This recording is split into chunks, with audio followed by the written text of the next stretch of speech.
1 year later, James Calloway and Maria Alvarez had kept their promise. No one on the surface knew about Nyxoria. Yet, secrets have a way of slipping through the cracks. In an age where everything is recorded, where every moment is captured, one person had unknowingly stepped too close to the hidden world. His name was Ethan Carter, a rising star in the world of urban exploration vlogging. He had built a massive audience by sneaking into abandoned buildings, forgotten subway tunnels, and secret underground bunkers. And one day, Ethan made a mistake. Ethan's latest video was meant to be a deep dive, literally. He had heard rumors about a sealed-off tunnel beneath Brooklyn, supposedly part of an old Prohibition-era smuggling route.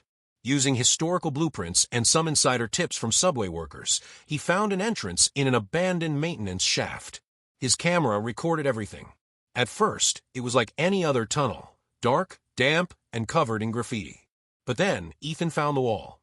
The smooth, black stone, just like the one James and Maria had discovered. "Yo, this is crazy," Ethan whispered into the camera. "This stone, is it warm? What even is this?" As he ran his hand along the surface, a pulse of blue light flickered beneath his fingers. Then the floor collapsed beneath him. Ethan awoke to darkness. His camera was still strapped to his chest, the red light blinking. But what he saw next made his breath catch. A vast city stretched before him, bathed in an ethereal glow. Towering crystalline spires shimmered in the distance, and floating orbs cast a soft blue radiance. Strange, hovering platforms moved effortlessly above rivers of glowing liquid. And standing over him were the Nyxians. Ethan's first instinct was to grab his camera. Holy! A hand shot out, covering his mouth. A tall figure, cloaked in deep blue robes, knelt beside him. Silence. Ethan's heart pounded. He had no idea where he was, but he had never seen anything like this. What is this place?" he whispered. The figure pulled back their hood, revealing piercing violet eyes and high cheekbones. It was a woman, taller than any human he'd ever seen, with dark, braided hair adorned with silver threads. "I am Celine, keeper of shadows. You do not belong here." Ethan barely had time to process before heavy footsteps echoed from behind. Elian, the same leader who had met James and Maria, stepped forward, his expression unreadable. "A second intruder," he murmured. "This is dangerous." Ethan slowly raised his hands. "Look, I don't want any trouble, okay? I just document stuff. I didn't mean to fall in here." Elian's eyes narrowed. "You bring the world's gaze upon us." Celine pulled a small, metallic device from her robe and waved it over Ethan's chest. His camera shut off instantly. Ethan flinched. "Yo, what was that? You just killed my feed." "You do not understand," Elian said. "If your people see this, they will come. They will destroy what they do not understand." But it was too late. Unbeknownst to Ethan, his camera had been streaming live before he fell. Though the video cut off, thousands of viewers had already seen enough. The chat had exploded. "What was that light? Bro, that wasn't a normal tunnel. No way, this is real. Somebody find that location." Within minutes, clips of Ethan's discovery were all over social media.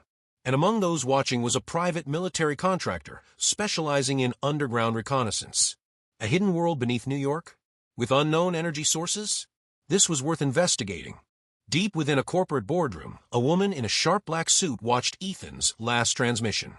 Her name was Dr. Evelyn Mercer, head of Orion Industries, a company with contracts in everything from AI research to deep earth drilling. She had spent years hunting rumors about advanced underground civilizations. Now she had proof. Turning to her assistant, she gave a single order. "Send a team. Find out what's down there." Back in Nyxoria, Ethan sat in a dimly lit chamber, surrounded by glowing crystal walls. He had no idea what was coming. James and Maria, summoned by Elian, arrived in a hurry. When they saw Ethan, Maria groaned. "A vlogger? Are you serious?" Ethan pointed at himself. Rude." James rubbed his temples. "Tell me you weren't live streaming." Ethan hesitated. "Not on purpose." The room fell into silence. Celine's expression darkened. "They will come now. They will come with weapons." Elian turned to James and Maria. "You have helped us before. But this time, the threat is greater. If the surface world breaches our sanctuary, there will be no peace. There will be war." James nodded grimly. "Then we have to stop them before it's too late." Ethan gulped. "So, just to be clear, I accidentally found a hidden civilization, accidentally started an underground war, and now you guys expect me to help fix this. Maria crossed her arms. You got us into this mess. Ethan sighed. Yeah, but it's gonna make one hell of a video. Far above Nyxoria, on the surface, Orion Industries moved quickly. Dr. Evelyn Mercer had sent an elite private military team, Unit Theta, to locate the hidden civilization. Equipped with advanced drilling machines, thermal imaging, and experimental weapons, they were ready to break through whatever lay beneath. Their objective: secure the underground city. Retrieve the Luxonite energy source. Eliminate resistance if necessary. Deep underground, Ethan, James, and Maria stood before Elian and Celine, watching a Nyxian sentry crystal, a floating orb that projected a shimmering blue display of moving figures. It showed the invaders descending through the tunnels. They are coming, Elian said. His voice was heavy with something Ethan recognized: fear. Celine turned to them. You understand now, don't you? This is what we feared. Your world only knows how to take. Ethan swallowed hard. He had started this. His stupid live stream had led them here. And now, people were going to die. What do we do? James asked. Elian's expression hardened. We fight. Unit Theta was methodical, clearing tunnels with silent precision. Their commander, Captain Roland Hayes, was an ex-Special Forces operative, cold and calculating. He moved through the darkness like a predator, his team following close behind. Thermal readings ahead, one of the soldiers whispered, adjusting his visor. Steady. No engagement unless necessary, Hayes responded. But as they rounded a corner, they saw it, a wall of black stone, pulsing with blue light. The same type of structure Ethan had found. This is it, Hayes muttered. He pressed his earpiece. Dr. Mercer, we've reached the barrier. Beginning breach procedure. Mercer's voice crackled through. Proceed with caution. If that city is real, we take it intact. The soldiers set up a seismic charge against the wall. The countdown began. 10, 9, 8. Within Nyxoria, alarms rang through the crystal towers. Nyxian warriors, clad in sleek, dark armor, moved swiftly, positioning themselves along the cavern's natural defenses. Celine led the charge. She wasn't just the keeper of shadows.